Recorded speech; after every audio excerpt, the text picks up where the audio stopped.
The ruling establishment has a lot of, they will stop at nothing to complete their toolkit of control, right? So one of the things that has been missing from the toolkit of total control has been quarantines and curfews, right? Mm-hmm. So now, welcome to the new world in America, where to get on a bus, to go through a subway station, if you think that the procedures at the TSA are onerous, right? Guess this is coming to a bus depot near you. It's a more invasive way, and the ruling class needs this because, let me say, if the ruling class ever saw wide-scale civil unrest, you'd see an Ebola outbreak in America right away. Okay, so this is, what you see is that Ebola is another tool in the toolbox of the ruling class to control. Yeah, to keep down absolutely, repression. positively, 100%. This is a tool. Right. Ebola doesn't just magically start spreading. Mm-hmm. And then we have this doctors that come back here. The white people, of course, live. Mm-hmm. You know, the two whites who got it or survived. All the black people that get it die. The white. It's very possible that these one of these NGOs over there is going around with a veil of Ebola or spreading it from a small plane onto villages. The point is to get hundreds of thousands of people infected with it and create the next phase of control. Now, one of the things I'd like to show to back up my my claims here. Here's a document from the Rockefeller Foundation. Rockefeller Foundation, right there. You can zoom in on that, where my finger is. It's called Scenarios for the Future International Development, the Rockefeller Foundation. All right? Okay, let's take a look at what they're saying here. This is something like a 50, 60-page document. I'd like you to go to page 18, if you can look at this up on the internet, but I'll read it off here. It's called lockstep, lockstep. And this is a phrase that I used right after 2001 when I saw the entire system of the United States, including the population, were in lockstep.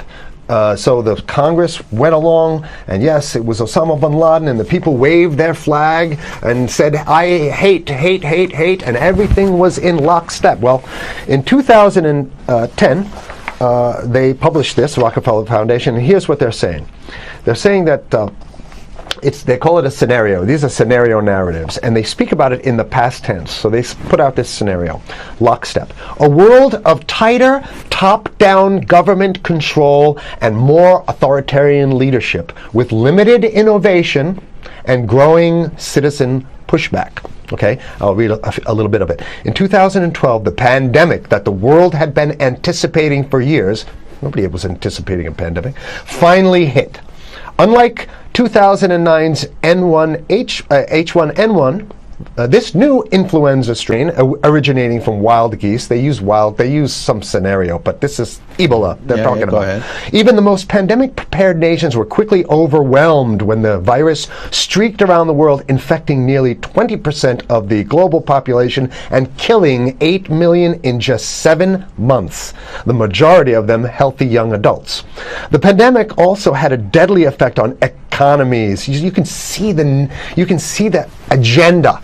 Just naked, raw, naked control agenda written down, and it's anybody's guess how this becomes effectuated in real life. So whether this is written specifically as marching orders or whether people take it upon themselves in the intelligence networks to say, okay, well, this has been produced, so this is the plan here. But these narratives have to be written in advance because the intelligence agencies don't know how to do these narratives. They need help. So these think tanks, they come up with these, like Rand Corporation, Rockefeller Foundation. These are think tanks of death. They're not the think tanks, they're not there to find great ways to help people. Right? Okay, the pandemic also had a deadly effect on economics. International mobility of both people and goods screeched to a halt. Which is what they want. They want a completely isolated world, right?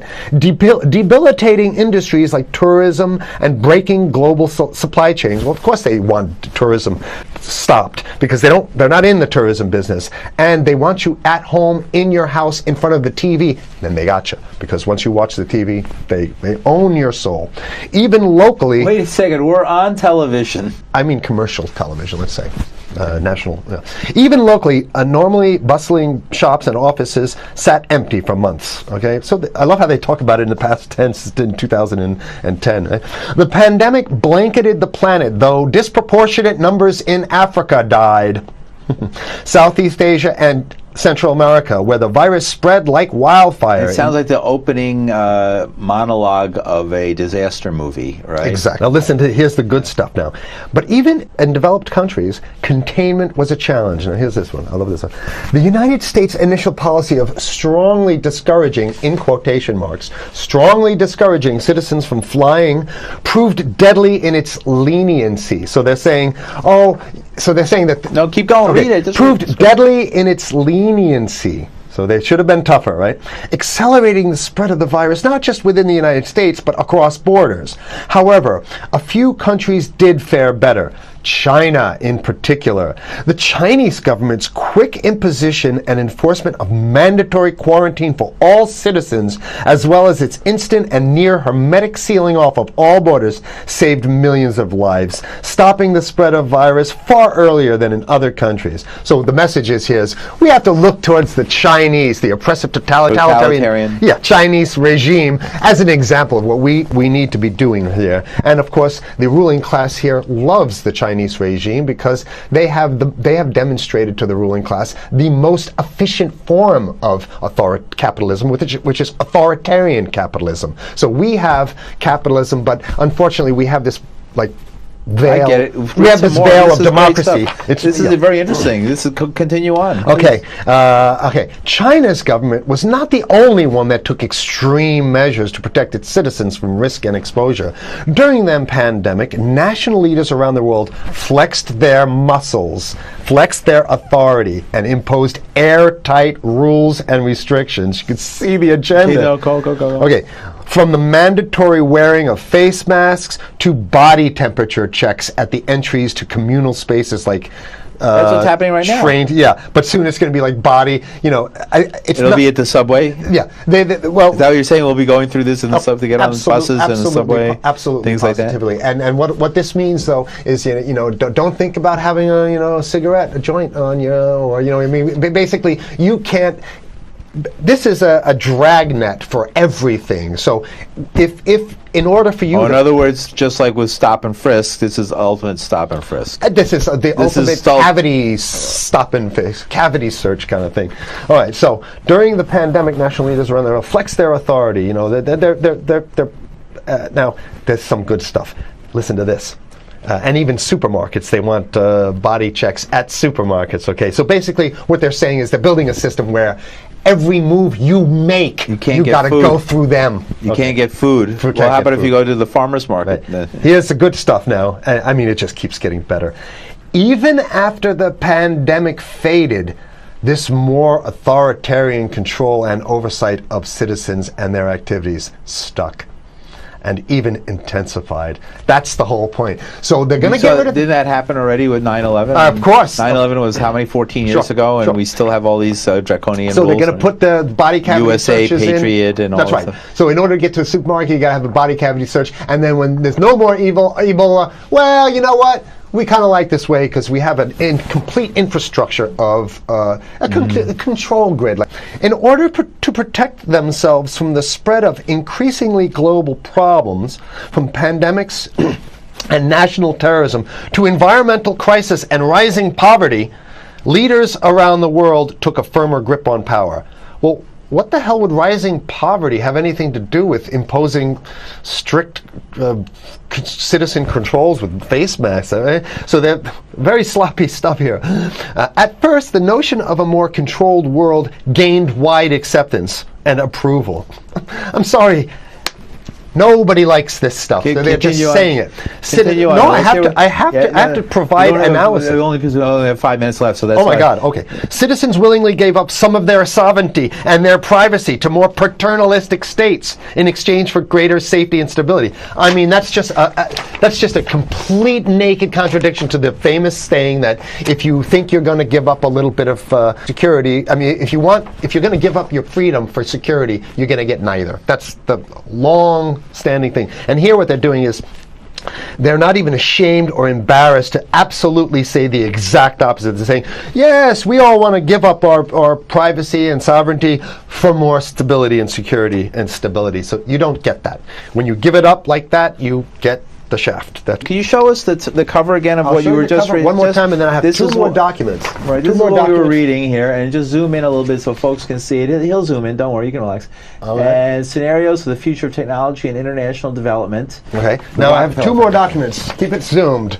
We have the National Security Memorandum of December 10th, 1974. This is Henry Hold it down. Kissinger's brainchild. The National Security Memorandum number 200. You can look that up on your internet. I'll summarize it. He says that there's too many people, we got to get rid of the population. So to answer your question. Oh, from earlier. Yeah, he says, he used the word depopulation, which is different. Depopulation means killing people that already exist, and it's to get the minerals, because we need the minerals. And here's another one.